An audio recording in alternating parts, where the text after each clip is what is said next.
Let me make sure I have my thing on mute.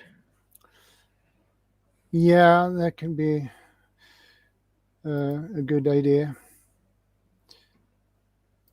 It can be a good idea to do that. Let's see. I usually normally have another window with the YouTube so I can see The easily. chat. Yeah, so that makes everything easy. So, but I have to mute it, or otherwise. Well, you are live. Yeah, let's see if we can. We have some people in here. I hope. It's always hard. How often do you do live streams? Usually once a week, but Okay. I haven't. Wednesdays usually, but Okay. sometimes it happens at the weekends as well. But it it hasn't been that much on weekends, but mostly Wednesdays, 7 p.m. my time, because it's easier for other to time get into the stream. Oh, Harvey Black is in the house. 5 by 5. What's up, Five Harvey? by five. Oh no, I remember when I started doing some of my first initial live streams. I was so nervous. I didn't even know what to do. I'd push it and I would just hope that someone would show up. Yeah, that's why I asked you if I could put on your Discord. hmm Yeah, Harvey just shared it out too about an hour or Yeah, so ago. yeah, So we'll see. The thing is it can be complicated sometimes doing things early because some folks like here in the U.S. I mean, my time. What time is it? My time, like 12. you are six 1 hours behind me. So 1 o'clock in the afternoon here. And you know, some people will be at work. Um, Yeah. Hey, Harvey. Good to see you. but I just finished watching some interesting content over at Marfugal News. I don't know if you watch Marfugal or not. I bounce around. I watched Marfugal this morning, Suspicious Observers, and a couple other folks, just to kind of get the gist of what's transpiring around because they're usually right on the money when it comes to a lot of stuff. So checking those guys out this morning, Yeah. and then went out to the garden and did some of my stuff out there too, things like that. Yeah, Harvey, the video did pretty good last night. That was a pretty good. Matt is pretty funny enough. Harvey, we sat probably for about an hour after the live stream. I think I forgot what time we got off shooting the stuff, man, and plan on doing some more stuff with Matt over at Magic Prepper. But yeah, midday can be rougher for live viewers. And that's how it is, Harvey. I get, let's say we had a couple hundred in chat last night, but then I got the majority of the bulk on the replay because people, whenever they get a chance, they'll follow up on the live streams. You know what I mean? It's hard. I wish I could get 7,000 people in chat at one time, but it'd probably be crazy. You know what I mean? It would probably be to the point where you couldn't even control the chat, even with the delay. That's impossible. I were on a live stream once, and I believe he had over 1,000 in his live stream, and that chat just Yeah, very I hard. couldn't read it. No chance. Yeah, let me see. I'm thinking.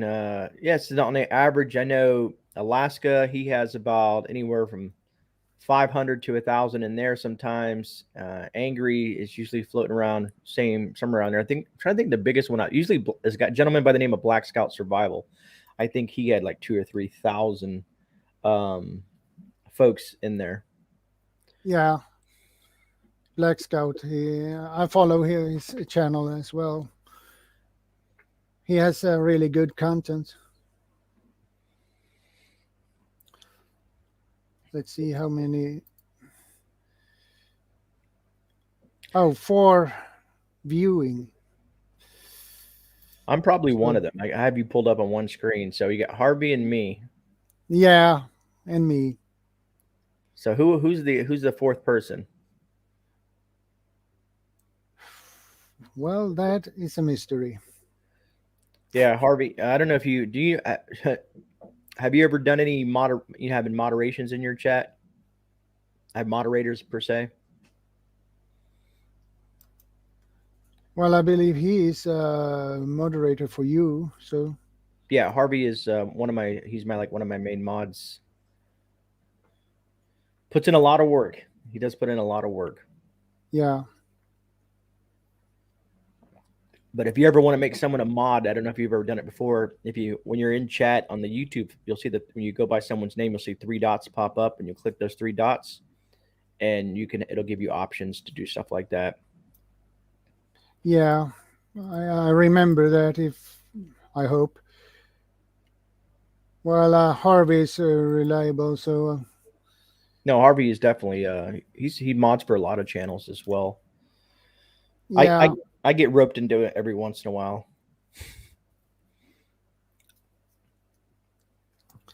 Well, I made him as a mod, so All right, see what you got, Harvey. See if you can see if you got the blue wrench, brother. Do you guys have vaporizers over there in Sweden? Are you guys allowed to? yeah, we have. But I don't see that many use them. Mm. So I've been in this business for 10 years now, and I've seen it skyrocket here in the U.S. and the U.K. It's pretty popular as well. In the United Kingdom, they put a little bit more restrictions on it there, but surprisingly enough, the UK they actually have places inside the hospitals where they sell nicotine therapy or e-liquids to help folks to get off normal tobacco. yeah, it's a little bit controversial here in Sweden with e-cigarettes and vaping. So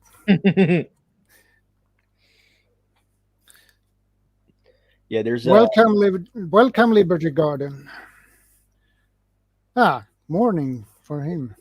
morning Liberty Good to Garden. see you. Where are you located at?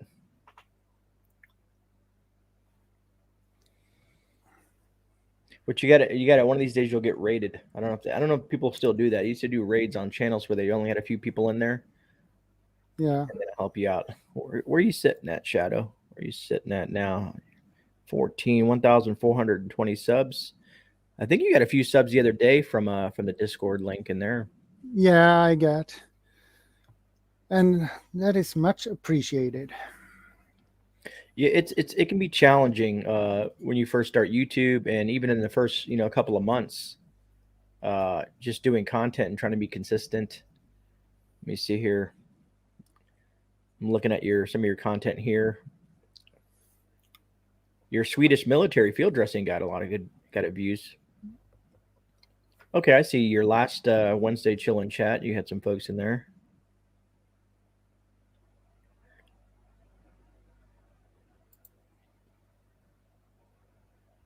Kind of browsing through some of your content here. I see some familiar faces. Now, when it comes to prepping in Sweden, DFW, gotcha. When it comes to Sweden, is there how large is the prepping community out there? Is it something that's that a lot of people do, or is it more taboo? Like do they think you're like crazy or you're a hoarder or whatnot? Well, I have heard a lot of things. Crazy scientist, crazy. Well, totally, generally not the case. That will not happen.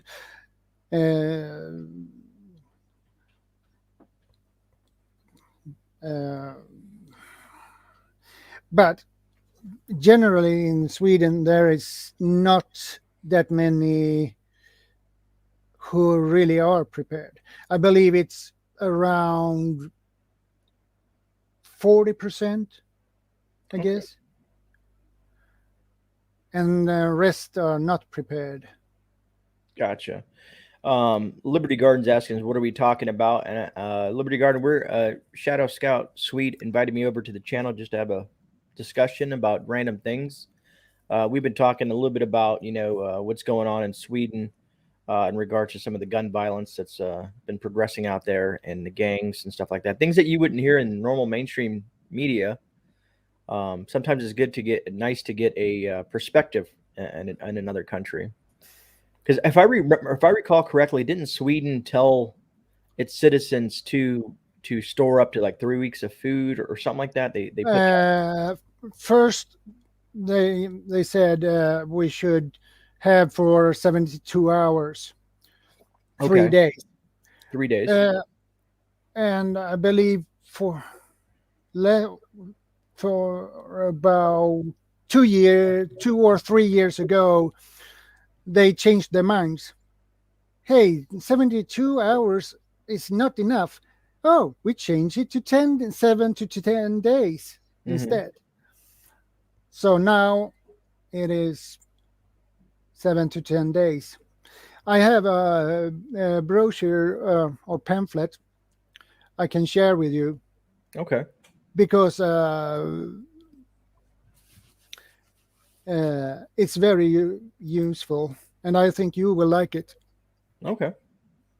If I can find it, if I do something wrong. I'm not used to share things. I need to find. Do I have to find the file first, or before I share? No, yeah, that's fine. Do you guys have any issues with censorship in Sweden when it comes to social media? Well, yeah, well, we stick pretty hard to the copyright thing, and so they can be pretty nasty if you break that. Oh, interesting.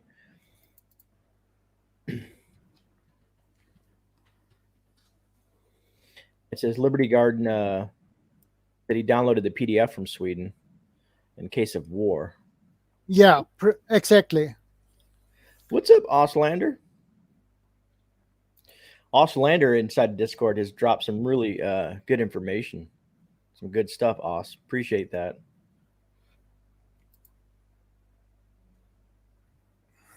Colombian Raptor Machete, huh? I got to check that one out. Yeah, that is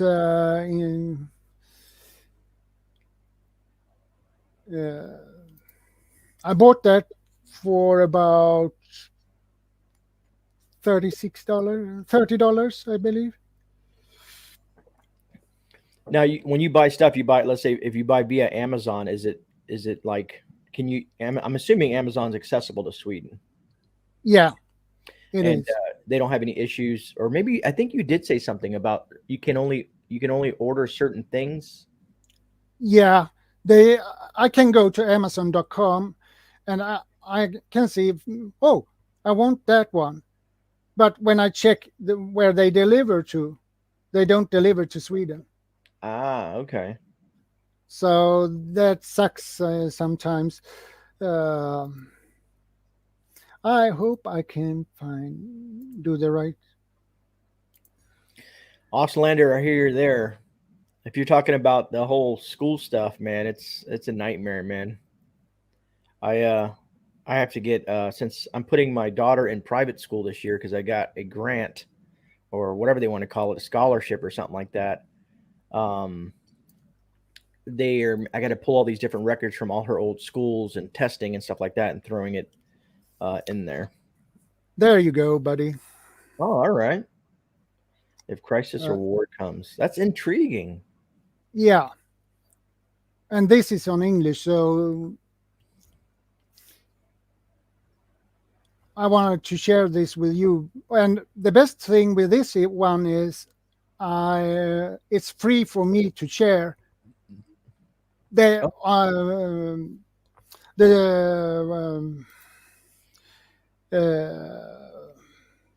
the Swedish Civil Contingencies Agency, or MSB, when have said that this is free to share to everyone. So I have no problem with that. That's in straight. It says, in the event of a terror attack, home preparedness tips. See, I've never seen something like this. I've seen stuff from the CDC and things like that, but nothing that says some of the stuff that says in here, which is pretty intriguing. I'm pretty sure we could find it, but I don't think the government pushes it out that hard. No, I don't think US don't push that hard on this type of information. Yeah, they want you. They want you to be more dependent on the government versus you being prepared. Yeah. So this is a really good brochure or pamphlet or whatever you want to call it. So false information. In the event of a terror attack, civil defense, total defense, duty to contribute to Sweden's total defense. Intriguing. Yeah. And now we come to home preparedness advice. These are just advice on an example on what they want you should have at home extra. Right. They even got jerry cans in there. That's interesting. For the water. Radio-powered batteries, solar cells, car radios, important telephone numbers, extra batteries, cash and small denomination. I mean, they got some good tips in here. Yeah, I like this brochure. I like it. It's very well made. So yeah, it says I like how it says spirit stove, which means alcohol stove here in the U.S. and fuel. Yeah, that's pretty intriguing. That's I like that. I'm pretty impressed. At least the Swedish government has some information out there for its civilians when it comes to emergency preparedness. Yeah. But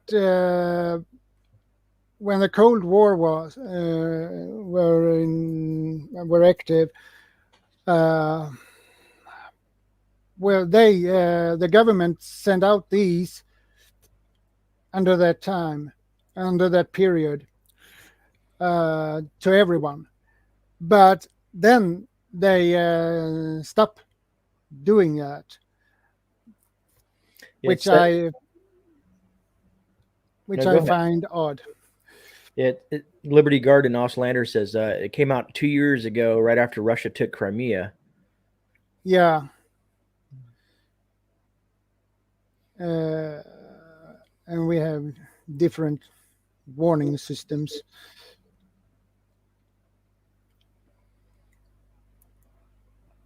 Okay, it tells you 7 seconds. Okay. Yeah.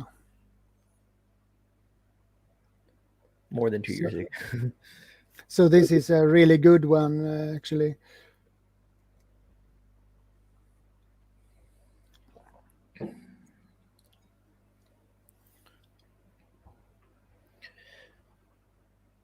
What is the population density? Do you know the population density of Sweden? Like, what's your population there for the country? 10 million. 10 million. Okay. I always think it's interesting because if you look at Australia's population density, it's so small for its size. Yeah. It's more kangaroos than people. Yeah. Ironic enough. Oh, boy. So I believe this is the last page. No, it's one more. It says, educate yourself, important notes, get involved. um, and important telephone numbers and websites. Hmm.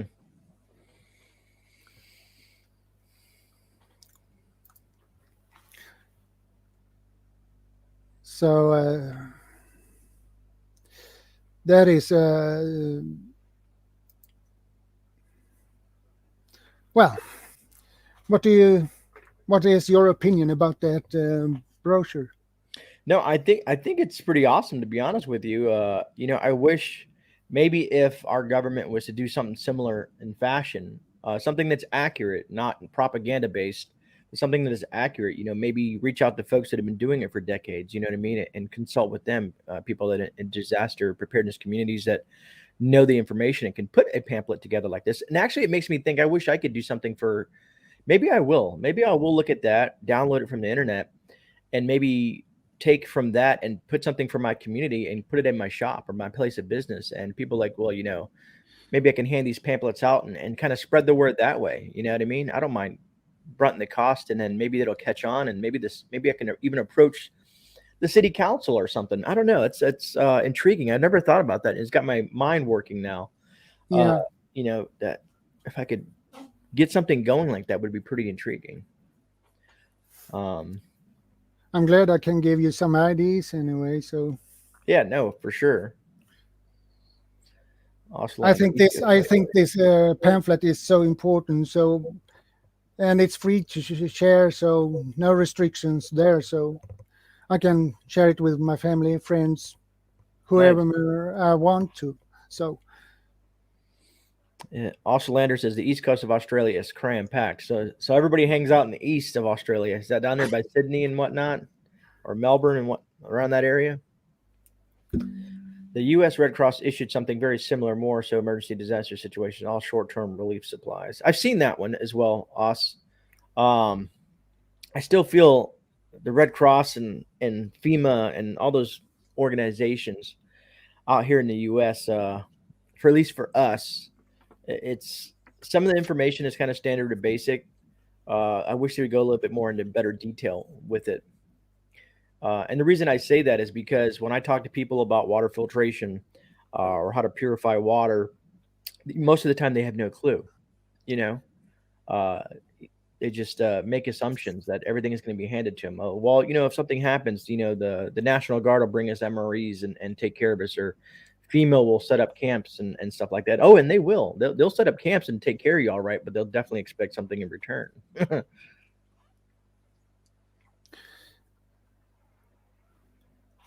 I just thought about another thing that I feel important to do. Tell you guys.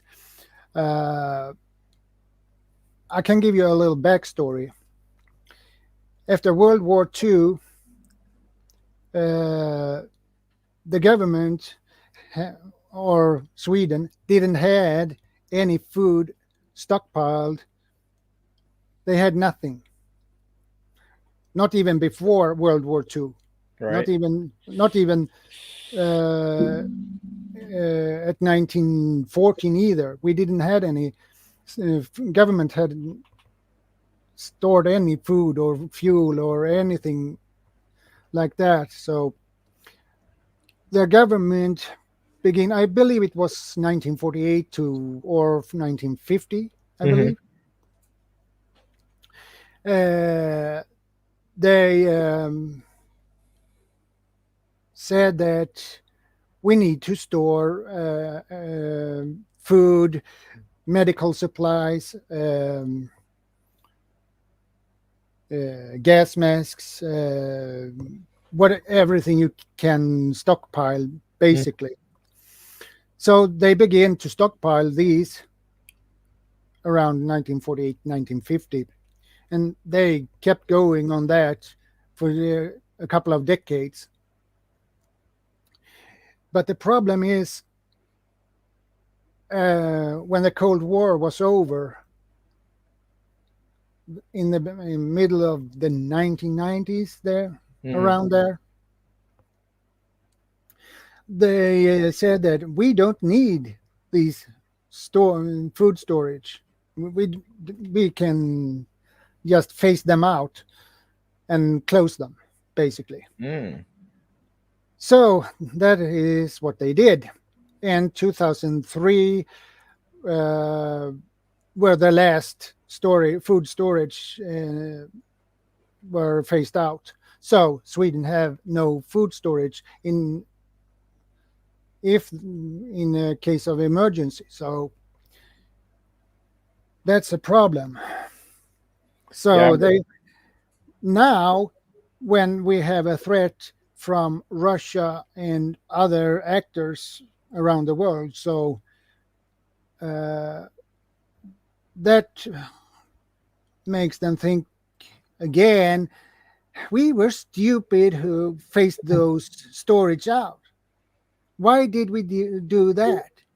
Why didn't we keep them? So now they regret, our government regret the whole thing. So that is why they came out with this pamphlet again, to inform people to be prepared. So they put the responsibility on the population, every single person, to be prepared. Oh, versus the putting it on the government to take care of you guys. Well, I mean, I guess there's pros and cons to that. I feel personally the government should have a preparedness plan, and stockpiles of emergency equipment and food and stuff like that. But I also feel that the people should do the same, because you can't be dependent solely on the government. You know what I mean? Yeah. I know through history, I think Sweden, Norway, and Finland, and all the area up in that area they usually try to stay out of most of the conflict and the rest of the world. Usually, Yeah. Sweden has not been in war for 200 years, so that's almost the age of America. America's only been around. I think we're at 247 years now. yeah.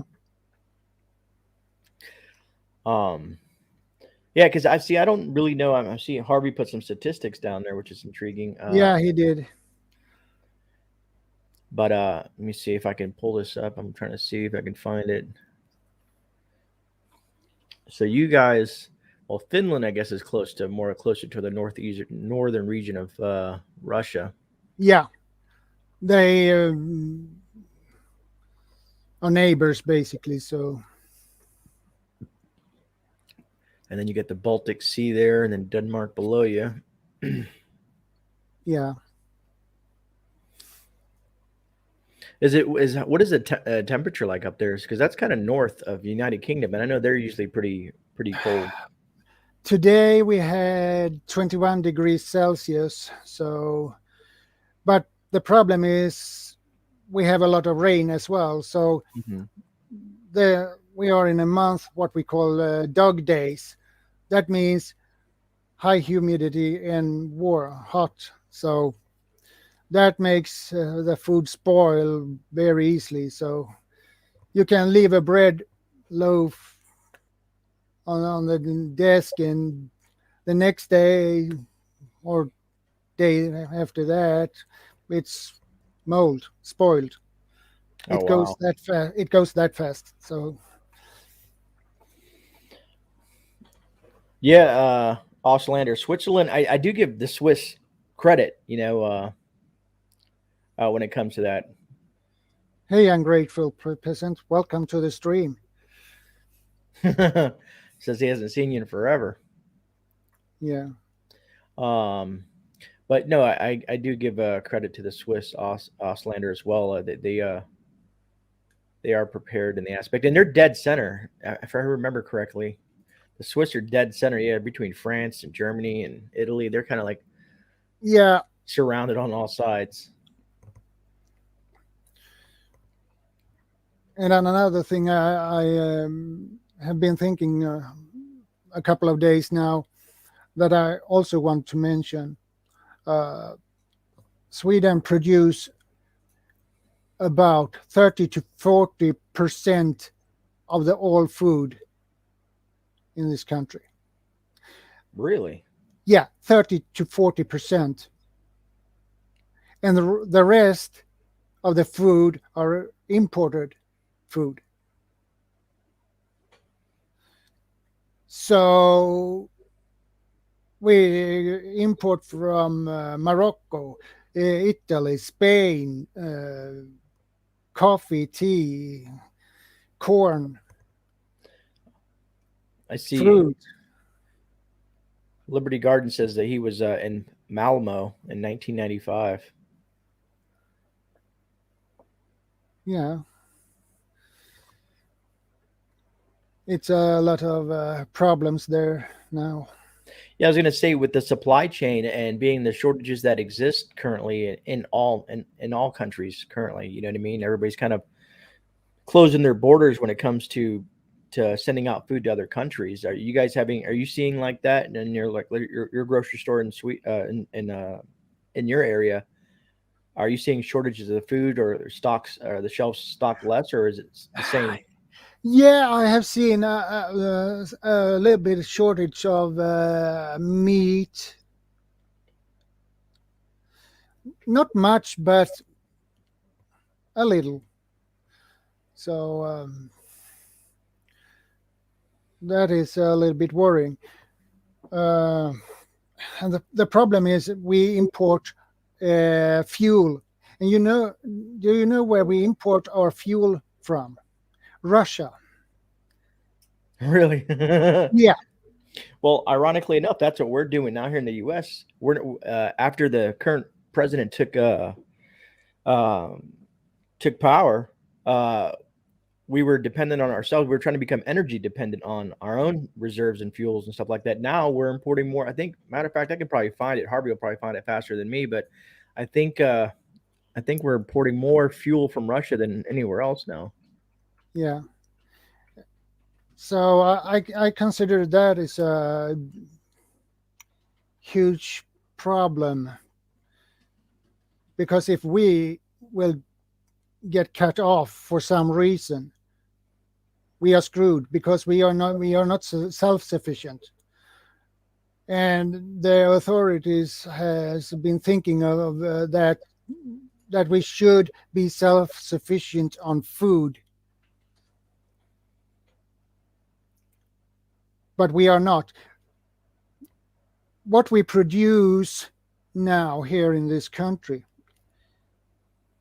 if there would be a long-term crisis or another event, we would manage 1 week with that food we have here, we produce in our country. 1 week. Finland can manage 6 months. Hmm. I'm trying to read some of this information and I can't find what I'm looking for, but I know China imports a lot of. You see, China export value of crude oil from Russia. So China gets a lot of crude oil from Russia. So does the Netherlands, like you said. China, Netherlands, Germany. And I'm pretty sure I can find something from the U.S. because I know I read it not too long ago, but I am looking at Google, so Google can be somewhat censored. Yeah, yeah, I know. Let me see here. It says U.S. thirst for Russian oil hits record high despite tough talk. America's increasing reliance on Russian oil is at odds with the U.S. energy diplomacy. Russia gas accounted for about 45%. The Biden administration has indicated there is considering exercising that option more important. Yeah.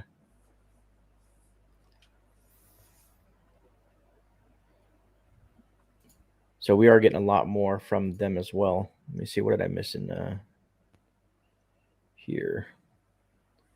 Let me see. Oh, we got some other folks. And what's up, Creative Redundancy? How you doing? Hey, CR. Good to see you again, buddy.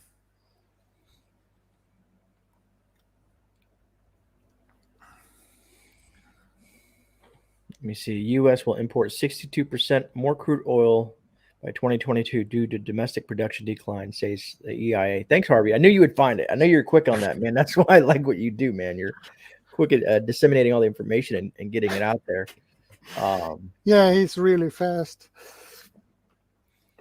But it's and that's what I'm saying. It's things have changed, and like I said, I was watching. I think it was Marfugel, and he had a military analyst on there, and they were saying that that we're headed for here in the U.S. I don't know about you guys here in the U.S. We're headed for a little crap storm of stuff. We're getting hit from every possible angle between the health crisis, the weather phenomenon, supply chain issues, our political monstrosity that's running this country. All of it is chipping away at the foundation of our country, and we have no idea where it's going to end up. We're speculating, but we don't know for sure. But it'll be intriguing to see it and see what happens. You know what I mean? It's I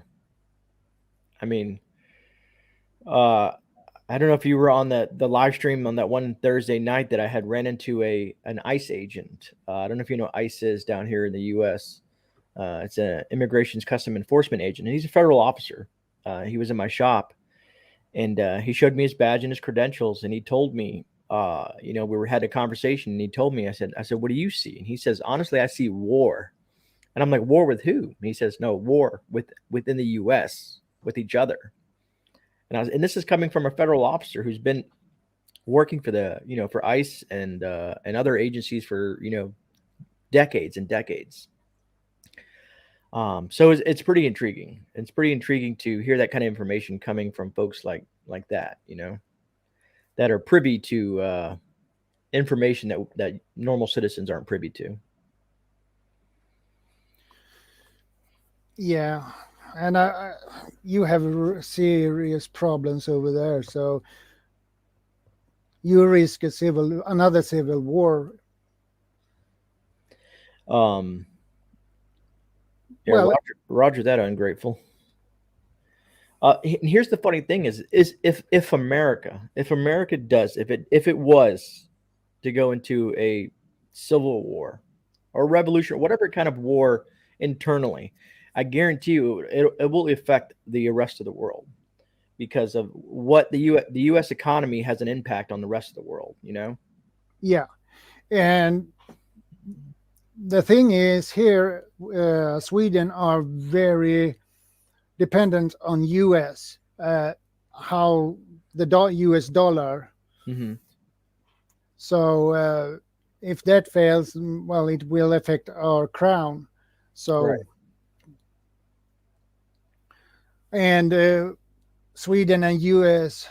have a very good relations between each other. We like to cooperate between each other. So.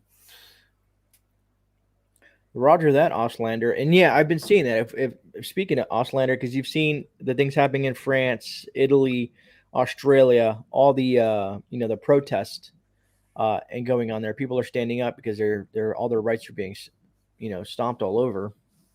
I wonder if I can find. Let me see if I can find something for you guys real quick. I'm trying to see if I can find.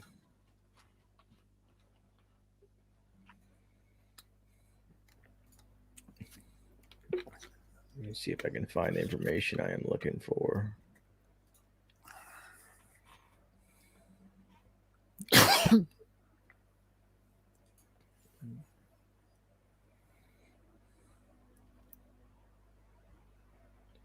This is probably not going to give me what I'm looking for. Let me see if I can find it. I'll show you guys something if I can find it.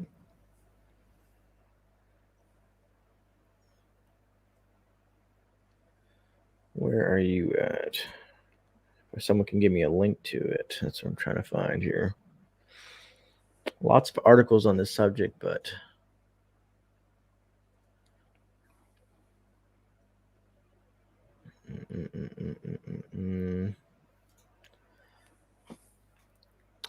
next deadly flu, universal flu shot, Gates.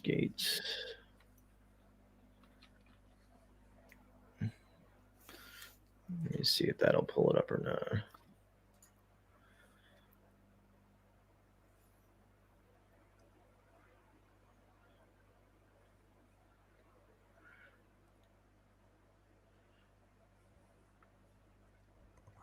Man, this is nice. I wonder if I'm trying to find something that's a pain in the butt. Yeah, I know. I have the same problem.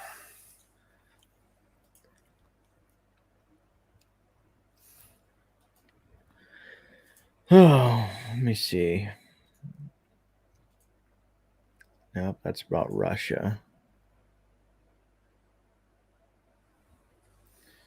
Yes, NC Prepper, we are a part of EU. We have been member of the EU since 1995. I have a way to find it. I got to go on my channel real quick, and then I'll be able to find it. So, what do you guys usually discuss when you guys go live on your channel? Well, sometimes I don't have any topic or a specific topic or so. Sometimes it's just open topic. So, Oh, okay. Let me see. Oh, I think I found it. Here we go. Make sure that's muted. I need to go to my description here.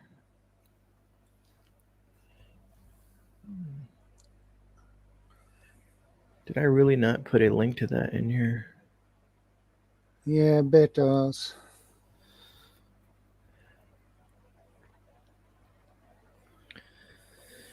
Oh man. One world currency, Auslander. That is not a good idea.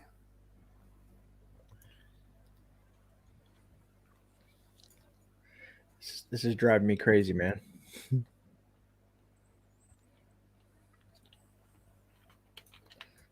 I don't know how the euro would be affected by the dollar. I have no idea.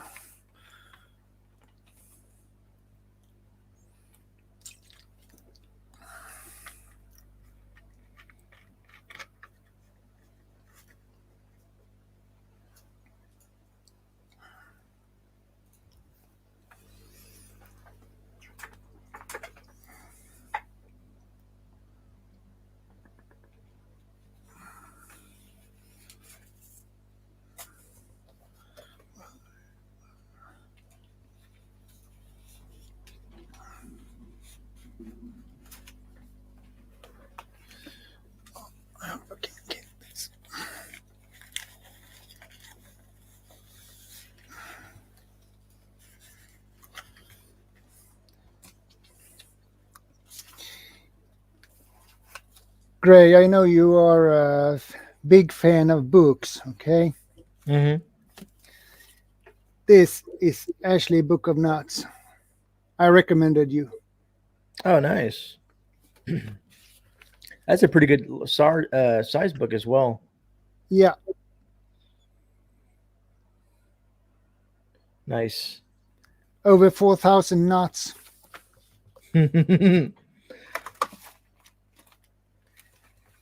So if you can find that book, I recommend you buy it. And this is the other book, the second one. Whatnot. I like the thing there. Yeah.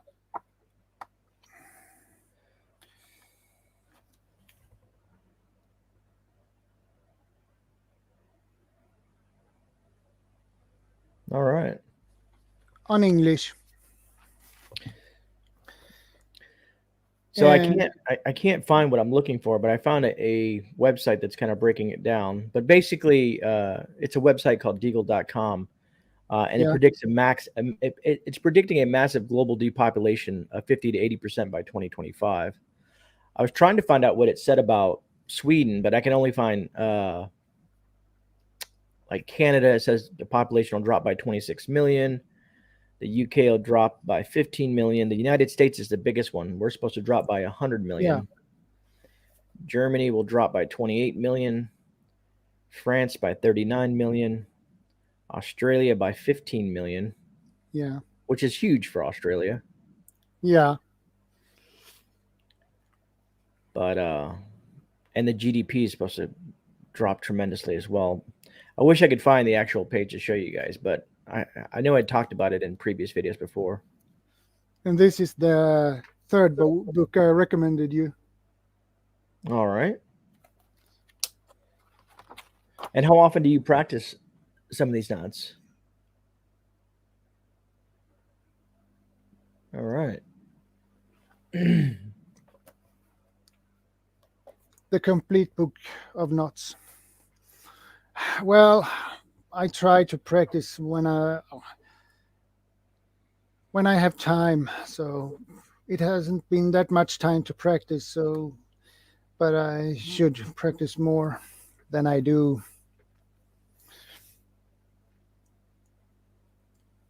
But these 3 books I can definitely recommend. So if you can find them, buy them. Yeah, no, I'm huge with books. I love books. That's awesome, creative redundancy. I've thought about doing types of videos with knots and also land navigation and stuff like that, but no one will probably watch it. There'll probably be a few, but a lot of people probably won't watch it because they'll probably get too damn bored. Yeah. But it's education and knowledge that people need to know. You know, at least that's how I feel about it. Yeah. And I have a lot of other books about prepping.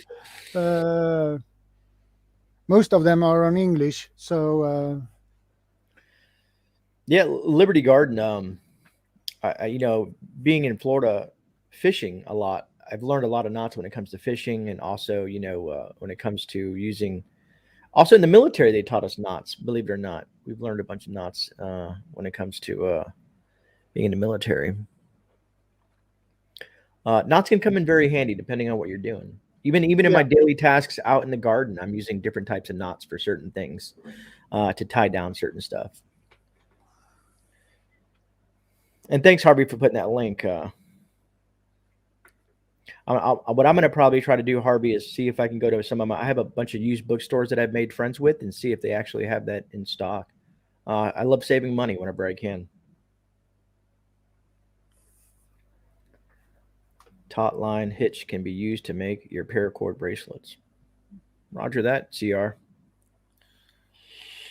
yeah, that's a useful knot, taut line hitch. And I want to say real quick, see, we've been on almost 48 minutes. Wow, time flies, right? I want to say thank you for the folks that are in here, you know, hanging out with myself and ShadowScoutSwede. You know, he has a smaller channel, but you know, you got to watch his content. He has some pretty cool stuff in there, and it's good to always to get information from folks that live in other places. That's why I like talking to people like himself, people in Australia. I talk to you know, folks down in South Africa, you know, in the UK, Canada, so that we can get a better, because what you may see in the media or what you might see, you know, somewhere else or in some sort of thing, you might not know. It's better to talk to someone who lives in that country, who's experienced the things that they're going through. You can get a better idea of what's going on. Yeah, I totally agree with you, Gray. So I know about 6. That's awesome, Liberty.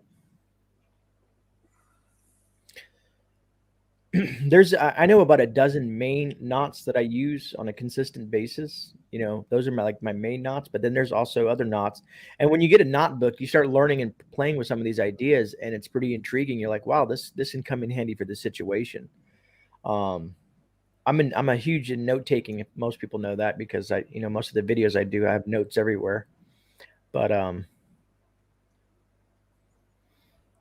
But yeah, I think some of the stuff when you come across things, you're like, wow, I didn't know that this knot could be used for that, and it's a lot better than the current knot that I'm using. I'm about 7 knots hitches, give or take. Awesome. Yeah, that's awesome. it's little things like that that people, don't really focus attention on. Simple Yeah, things like, knots, until it's too late. You know what I mean? And then something happens.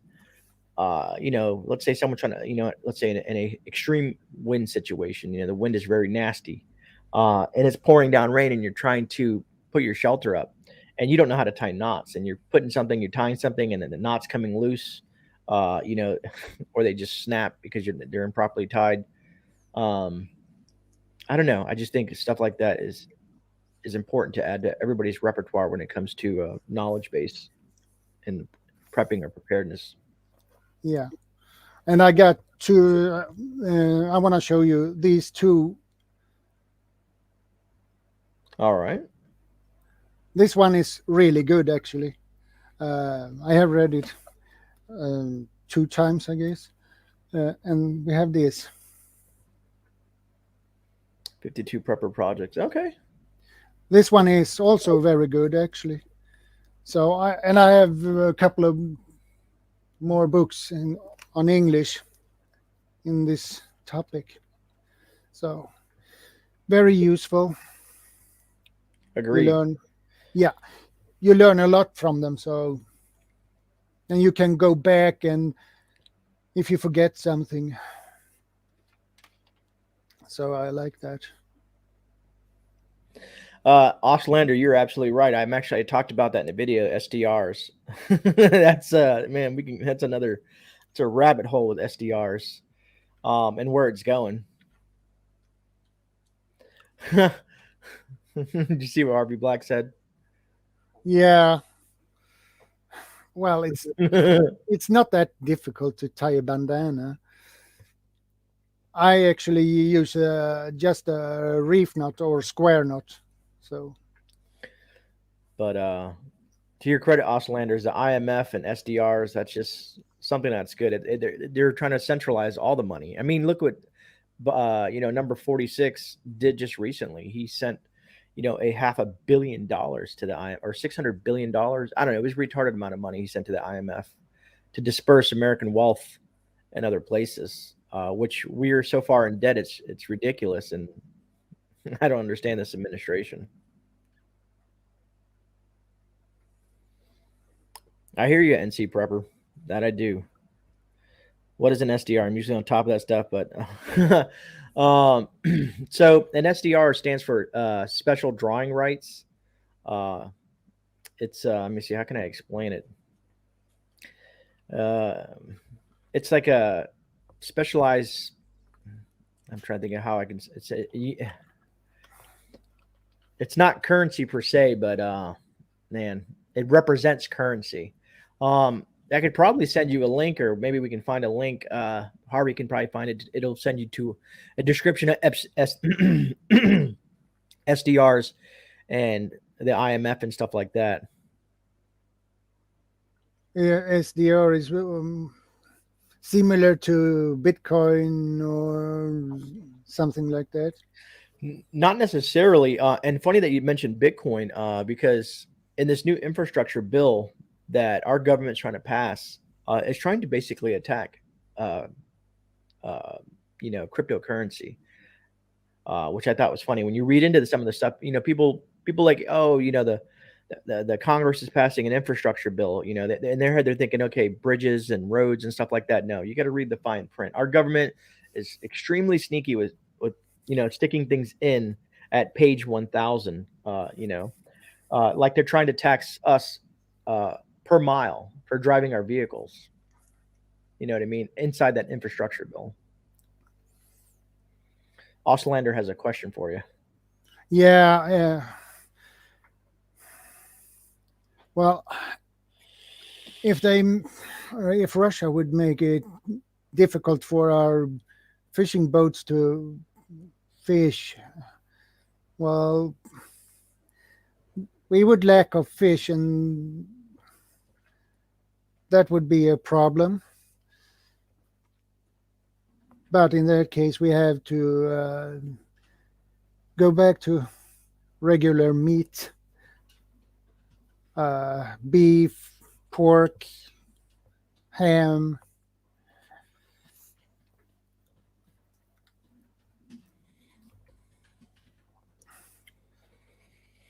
but Russia and Sweden we are not that good friends. It's some tensions between both our countries. So they have trespassing on our airspace a couple of times. And they had disturbed some exercise we had with Finland, US, UK, I believe. It was a huge military exercise. And the Russians, they come with their planes and disturb the whole exercise. So that was not good. And they have done also practice attacks against Gotland, because Gotland is a strategical important island. If you control Gotland, you have control over the sea, basically. Baltic Sea. So you control the whole way. And Russia wants Gotland. So yeah, ungrateful peasant. It's one step closer to one world, one global monetary system. AK, I don't know if most people probably know what Agenda 2030 is at this point.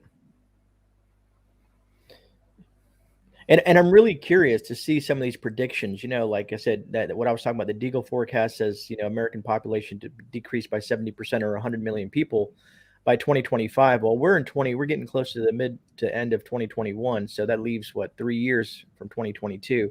Yeah. If it comes and goes, then it comes and goes. But if it does transpire, it's I don't even know what to expect. That means like 1 out of every 3rd person you possibly know will be gone. Either, and they feel that a lot of people are going to immigrate. You know how everybody usually tries to get into the U.S. Folks from the U.S. are going to be trying to immigrate out of the U.S. to Canada and to South America and stuff like that in Mexico, which is ironic. I've read it in books, that theory, and I've also, and then this is going to totally off topic, but we have a movie that just came out called The Forever Purge, and they did that as well. In that, towards the end of the movie, people were escaping the U.S. and going to Canadian lands, pushing out to Canada and Mexico. They had a limited amount of time before they closed the borders off to the U.S. because the U.S. was in chaos. Being that we have a small group in here, I can say something. So I talked to a gentleman here locally, and I haven't shared this with anybody yet, who works on the grid system here in Florida and like the southern states. And I asked him, I said, how hard would it be? How hard would it be to cripple the American grid, just by groups of people? And then I can't say exactly what he said, but he explained how to do it. And the simplicity behind it blew my mind, that our power system is that fragile from attack from just regular old people. Most of these substations aren't guarded. They are easily accessible, and if you know what to do, if you know just a couple steps, you can overload the system like that. Right? Creative redundancy. But it blew me away, man, when he told me that. And he's like, yeah, he says it would just take maybe 10, 15 minutes. And then he explained exactly what you would do, because he works inside the transformers themselves. And he explained switching this to that and da-da-da-da. And he said it would glow. It would change from colors. And he says, once it changes purple, you want to be far away from that location, about 200 to 300 yards because it's going to blow. And then he says it's going to create a domino effect down the system, overloading the things into that certain grid. And I was like, wow, that's a scary situation that to know that it's that easy. Um, and I'm surprised. I'm surprised that some sort of foreign element hasn't ever thought about that. Just like, or maybe they have. Who knows? Maybe they have.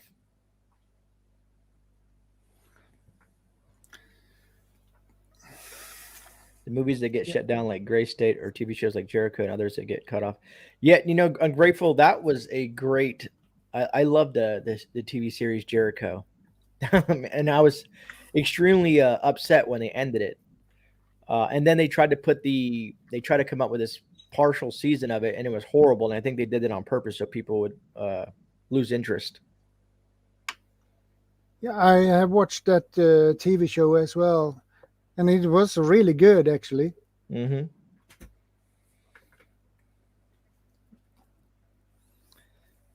Yeah, I agree. Always worth a double look. Funny you say that, Ungrateful Peasant. You know what movie I watched the other night? Well, because Lady Gray, my wife, she hasn't seen it yet, so I put on 1984 for her, and she watched it, and she was like, "Wow!" And I'm like, "Yep."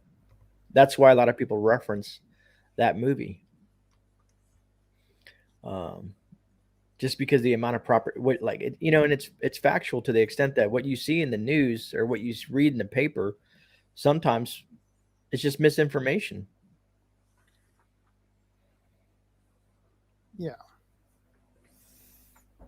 Misinformation is a danger in the whole thing, because that trick people to do things that they don't want to. Mm-hmm. Because they manipulate the people in a certain specific direction. Right. Agreed. What's up, plain old Chuck? Hey, plain old Chuck. Good to see you, buddy.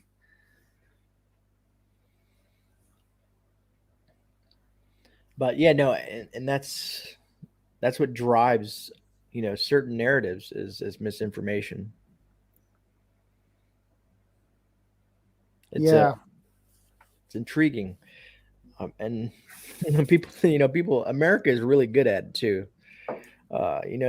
People talk about the Chinese and the Russians and North Koreans and all that stuff like that. America is really good at disinformation when it comes to certain stuff. Exactly, Auslander.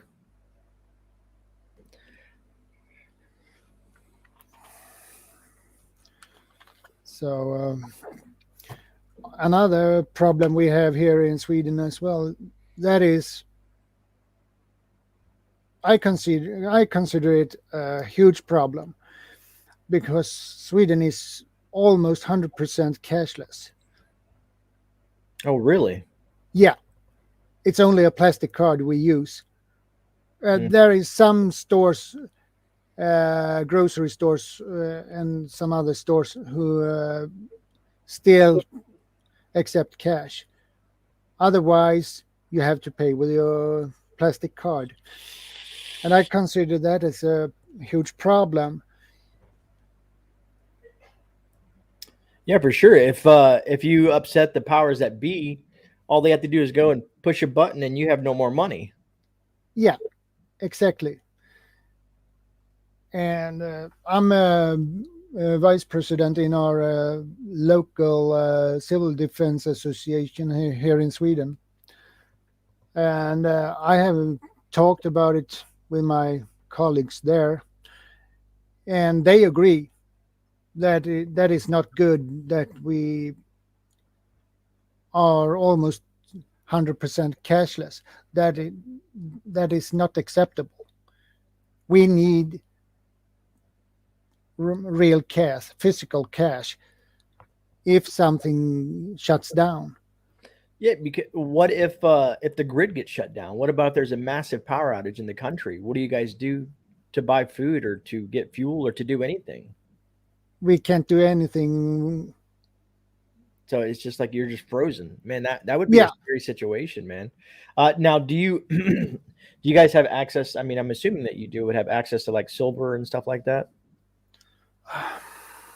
We can buy silver, yes, but the silver, for one silver coin, you can pay between 326 up to over 1,000 crowns for one coin. It depends on. Wow, what does that translate in US dollars? $320. What? I might be able to do it here. Let me see here. Crowns to USD. And let's pull that up. So if it's 346, it'd be, so it's 16. Does that make sense? It says, no, that's not right. Let's go to Sweden. Something's off here. QRS, Sweden, Corona. Yeah. Gotcha. All right, so 346 would translate to about $40. Yeah. US dollars. Yeah, it's a little bit more pricier than it is here. Yeah, it is. Hey, Mike. Good to see you, buddy. Mike Helton Survival and Prepping. Yeah, he has a great channel, by the way. I'm going to copy and paste his name right now and search him up.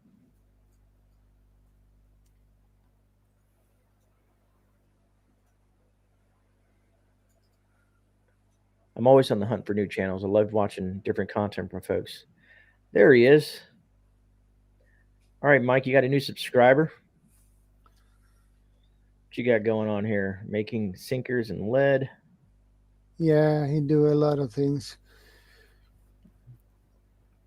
Emergency fishing. Oh, I love fishing too. Oh, I see, Mike. You must have had, what did you have? Like did you have like it looks like you stopped for about a year, now you're back to making videos. I got you. Let me see here. EDC. Yeah, I'll have to browse through this stuff. You got some good stuff in here, Mike. Survival snare packs.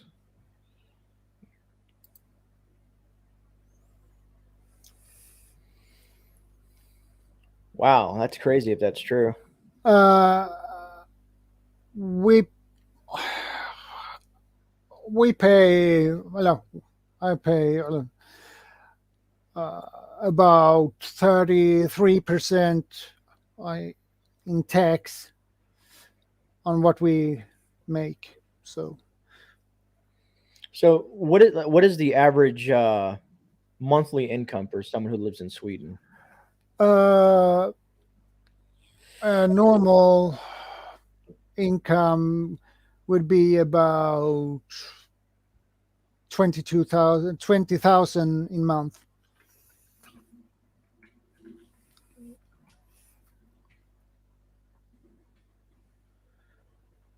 Let's see here.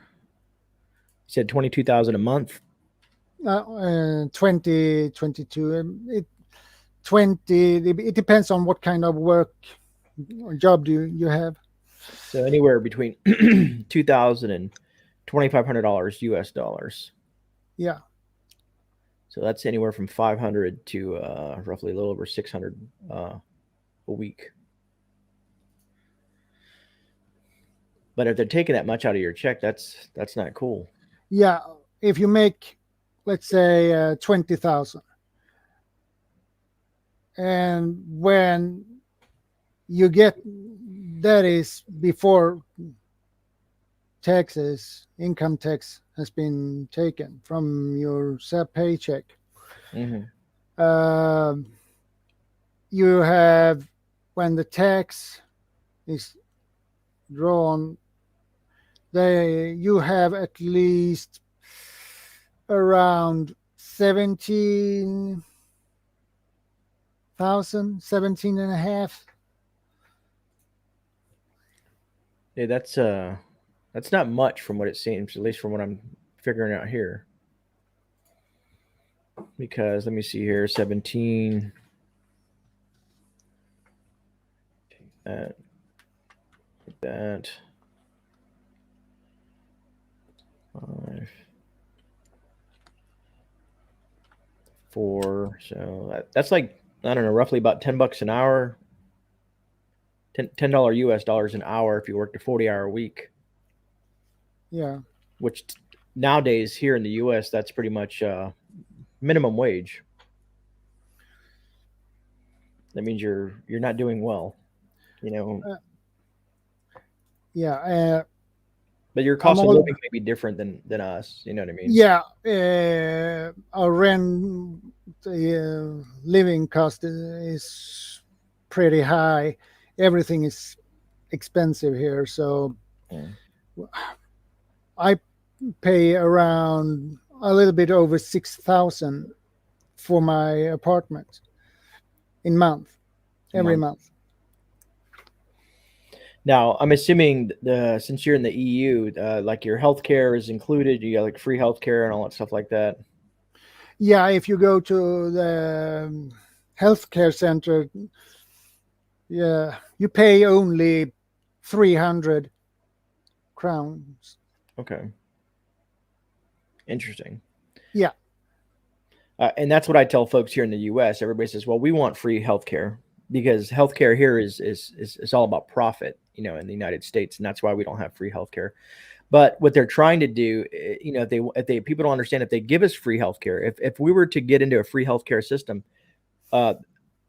taxes would dramatically increase. Everything would skyrocket. You know what I mean? They think it's just the government's just going to give them healthcare. You know, who's going to pay the doctors? Who's going to pay the nurses?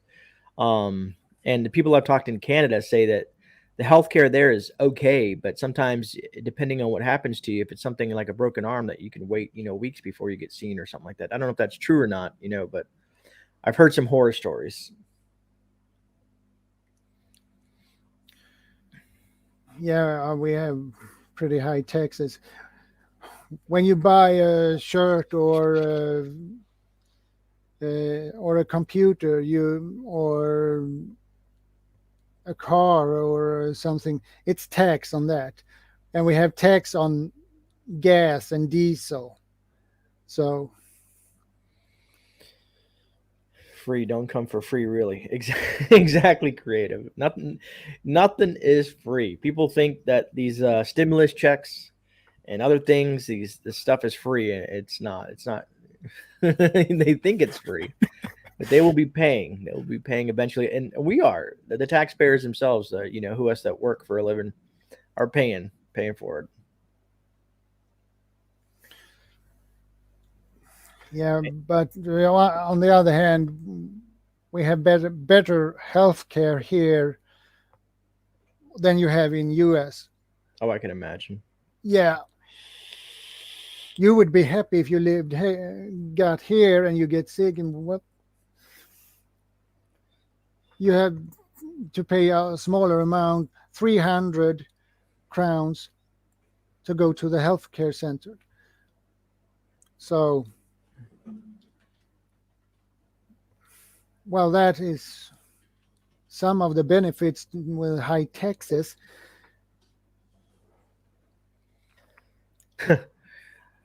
Ostlander says Australia had a great healthcare system up and running, but now it's money talks, and that's unfortunately that's how it's about everything, man.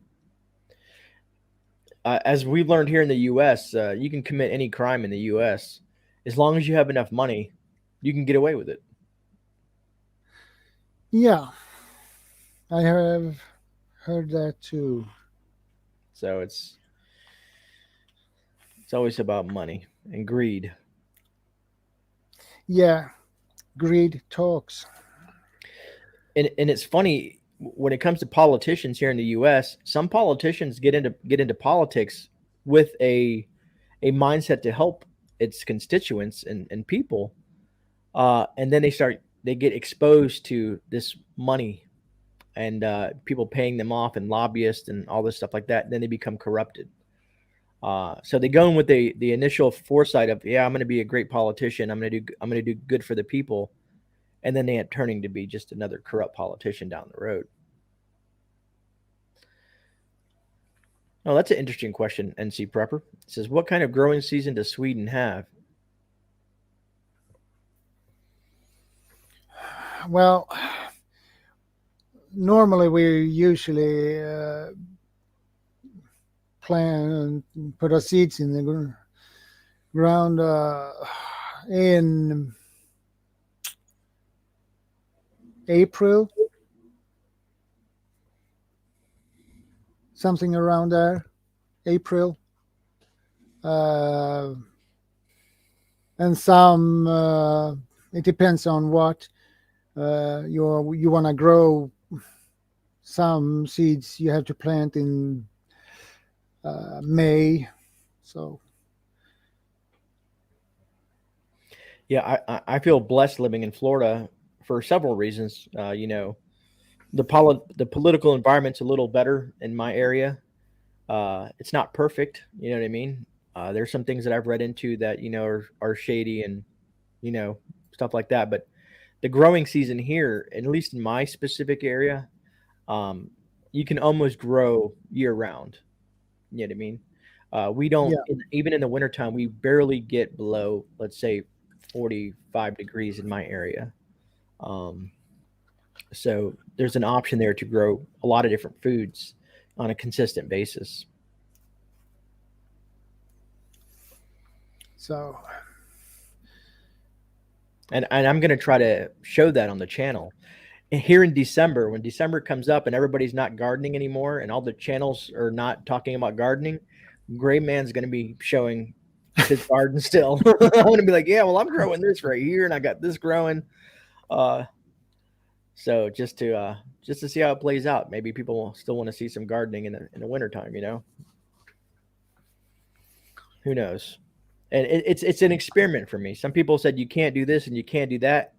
I do it and then it works. Sometimes things fail, but you don't learn and by, you know, by not pushing the boundaries. So I'm pushing the boundaries in all kinds of stuff.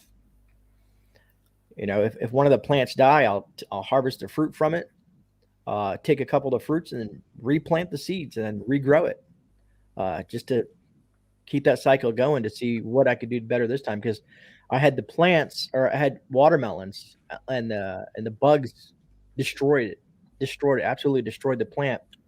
And I took one of the immature fruits of the watermelon, cut it, took all the seeds out, and buried them in the ground. And now I have 10 more plants to experiment with. I've got some in what they call Florida soil. Our soil's not rich; it's more sandy soil. And funny enough, they're growing. They're growing right next to the pumpkins that I planted last week as well. So I have watermelons and pumpkins growing in Florida sand, and they're growing. So it's surprised me. yeah, sand is not really an optimal Yeah, to grow veggies. it's definitely not the optimal medium for it. But like I said, we have a lot of grow bags and stuff like that. Yeah, you need to have grow bags. But what I'm doing is experimenting with it. Like I'm experimenting. Also, I just put down some sweet potatoes in the Florida soil or sand, because I heard rumors that they can grow as well. So some of the staples, pumpkins healthy, sweet potatoes, you know, watermelons for a little bit of fruit. So if it all plays out, I'll have a source, you know, for extra nutrients from the garden in the middle of December. You know, Christmas time, I'll be eating, you know, watermelons and stuff. Sweet potatoes are really yummy. It's one of my favorites, man. Some people say, well, I like the white potatoes, but I love sweet potatoes, man. And the amount of nutrients in there, in a sweet potato versus a, you know, a white potato. Yeah, and sweet potato. What I like with sweet potato is they fill you up pretty good. You don't need eat not that much of a sweet potato Right. than a regular potato. You need to eat more regular potatoes to fill you up. But if you eat same amount of a sweet potato Well, you will Yeah, be so full, so you can. yeah. When you eat a sweet potato, your glycemic index, your insulin, your sugar levels and stuff, it digests slowly through your system. So you get this nice, you'll get up and then you'll kind of slowly go down. With the white potatoes, you're gonna get this spike and then crash. Yeah, You know what I mean? you need that slow Correct. dip. And it keeps you fuller longer, Yeah, and you get better nutrients out of that. It's just better for nutrition wise. yeah. The problem is sweet potato is pretty expensive here, so That's why you got to grow it, man. I had plans to grow something next year on my balcony. So Okay. may I had plans to begin with tomatoes, maybe garlic, and some simple herbs on my balcony. If the sweet potatoes work like the way I expect them to do, I plan on there's a couple spots in the woods, that are in the middle of nowhere that I know of. I plan on just letting them grow wild out there, so I have a spot uh, to go harvest sweet potatoes in a random place in the middle of the woods. Just let them grow Yeah, wild. Let me see here. What do we got in chat? I hear you. Every live chat ends up being about food, right, Auslander? And well, because food is an essential to survival. Food and water, you're pretty much your two key things to surviving. I was just curious because I watched Gordon Ramsay's show about Finland, and it looks like a fairly cold climate. We can garden about 9 or 10 months out of the year in North Carolina. That's awesome. Hi, and I never seem to learn though. hey Les, What's up, Les? good to see you, buddy. Let me see, what time do we got here? 2:22 my time. I got to keep an eye on the time because I still got to finish my video and run some errands still. Yeah, well, I think we end 1:30 or so. That's fine. 1.5 hour. That is what I had in mind. So no longer than that. So now we are on 1:22:23. So Harvey has a question for you.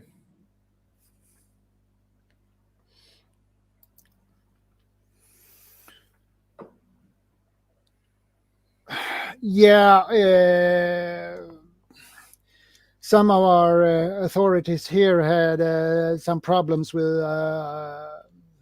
cyber attacks. They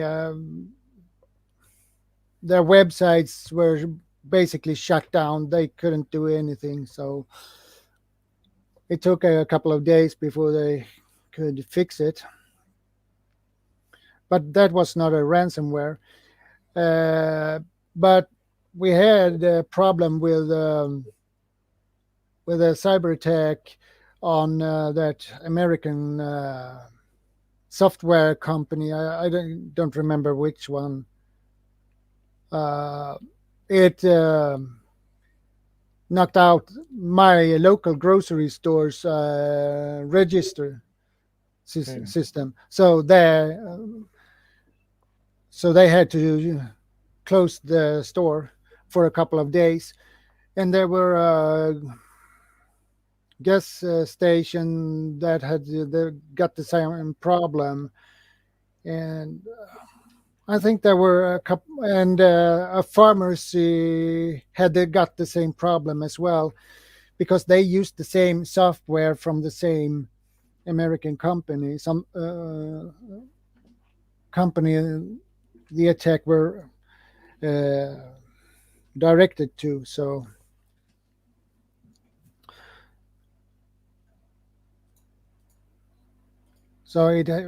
we see cyber attacks from now and then. So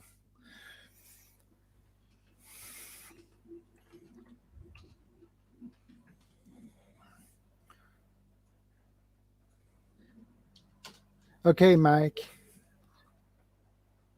take care and stay safe. Oh yeah, school's back in session. Yeah. So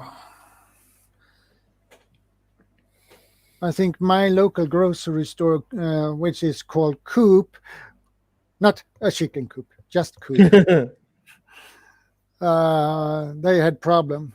They had closed for at least, I believe it was 4 days before they could get everything run again with a register system. So Interesting. yeah, so that sucked. But we have other grocery stores around, so getting food was not that kind of problem. So, but our government said that it was a very serious attack, because if every one of our grocery stores here would be knocked out, closed down because of that ransomware attack, that would be devastating for us. So that makes everything clear that we need to be prepared and have extra food for a significant amount of time. 10 days, I would say more than that, to be sure. In a situation where if your grid was down and you guys had no access to cash and you guys couldn't buy stuff unless they're going to let you barter and whatnot, I would, maybe, try to stock up as much as you can up to a year. Yeah, that is my plan, to stock up for at least a year. So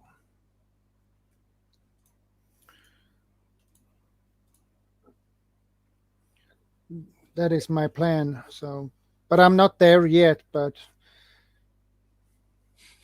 that is, as Alaskan prepper used to say, slow and smooth. Yeah, slow and smooth wins the race. Yeah.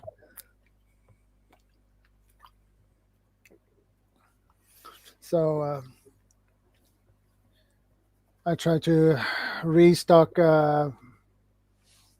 now with food. So I had some problem with I had built up a stock, but something happened that I had to take off my stock, and I couldn't replace it. So now I had to restart it again. So I'm on my way to build up a new stockpile. So Yeah, things happen. yeah. But that's why we prepare. Yeah. I agree with that. Slow is smooth and smooth is fast. Isn't that the saying? Hello. Yeah, that's true. CR. I bought some survival rations from a store here in Sweden called the General Prepper. They don't deliver to US, but they deliver to Germany, I believe, and and they had reasonable prices. So it's they sell gear, items, food for preppers and outdoor communities. So that's pretty cool. Yeah. I can go and get what I bought, and so I can show you. Yeah, that's fine. It's I'll be back in a sec.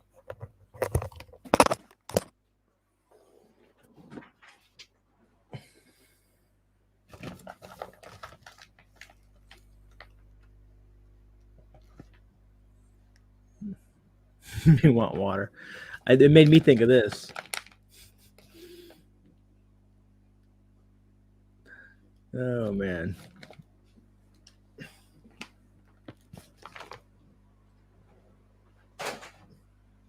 It's like I got food laying everywhere around me.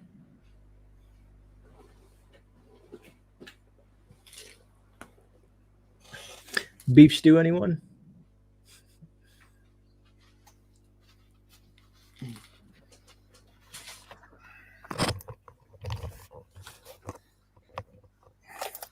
Well,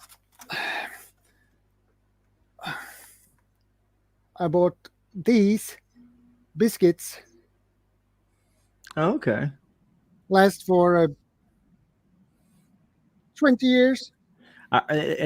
Is it like hardtack? I don't know if you know what hardtack. Yeah, it's hardtack basically. So, and I got these bars, high energy bars. This is multivitamin bars, 2 bars in a package for $2. Oh, that's not bad at all. No, and this is peanut high energy bar, same price. And this Shokoshino.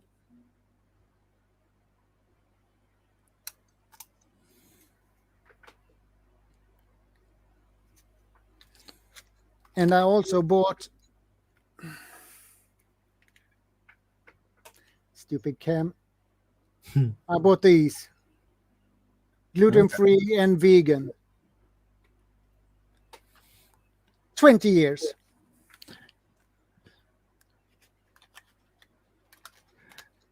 Yeah, Vanessa. I have my inside source for my MREs as well. And Auslander. Yeah, the chocolate brown. There's some, you'd be surprised what's in some of those MREs that are pretty good.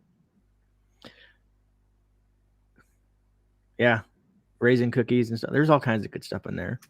I let my daughter open up an MRE. She was dying to try an MRE one time, and she was shocked at everything that came in there. Even she was like, "Hey, it has toilet paper in there." I'm like, "Yeah, it does. It even has toilet paper in there." But so these I have for long-term storage. So M&M's in there. I'm so eating after the stream now. Yeah, it is lunchtime. At least for me, it is. yeah. We are on 132.43. So I guess you want to wrap things up. Yeah, if possible, brother. And Harvey, it'd be nice maybe if you send some of that to me, man. That'd be a nice gift.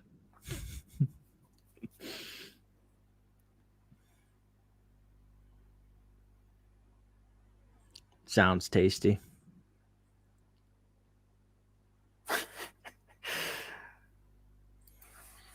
CR.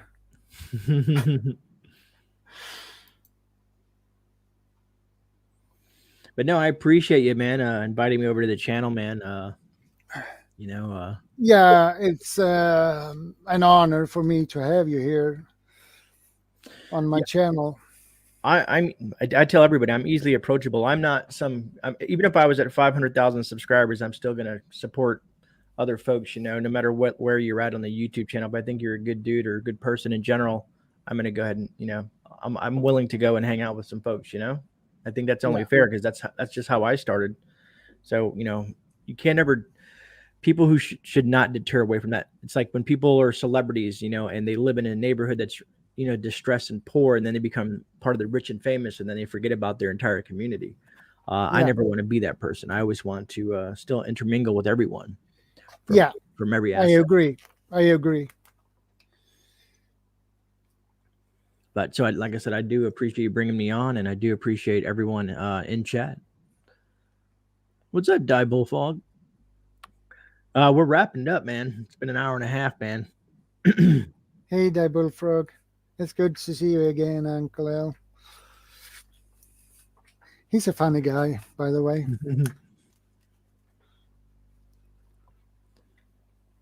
But yeah, that the weather looks nice out, so get some stuff. I gotta finish recording the video too. I got the stuff next to me to do the video. So probably as soon as we end this, I'm gonna start recording my video.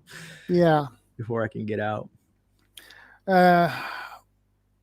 Shall we wrap this up now, and we can have a nice little talk after the stream? So yeah, a short.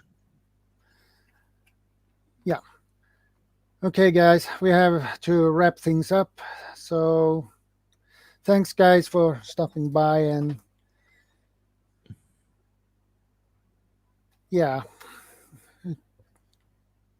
Do you want to say anything more, Gray? No, that should be it. Like I said, thank everybody for being in chat. Thanks for everybody who joined us and intermingled and dropped some questions and stuff like that. Truly appreciate that. Appreciate every single one of you, and I appreciate you, ShadowScoutSwede, for inviting me over here. Yeah.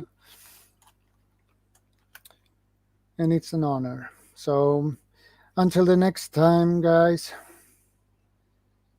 we are out.